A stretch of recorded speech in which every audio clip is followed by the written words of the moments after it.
Bangladesh Jamaat Islami Serampore union শাখার উদ্যোগে আয়োজিত আজকের এই সমাবেশে উপস্থিত প্রধান অতিথি আমাদের প্রিয় ভাই পাটগ্রাম হাতিবান্ধার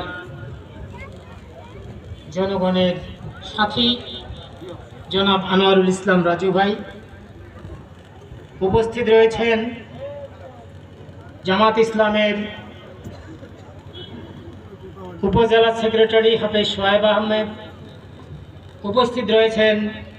সংগ্রামী জননেতা জামাত নেতা কাজী ইকরামুল হক ভাই,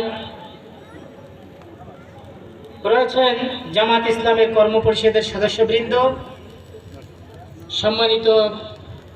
আজকের এই প্রোগ্রামের সভাপতি শ্রীরামপুর ইউনিয়নের জামাতের দায়িত্বশীল সভাপতি জনাব আবু তাহের ভাই।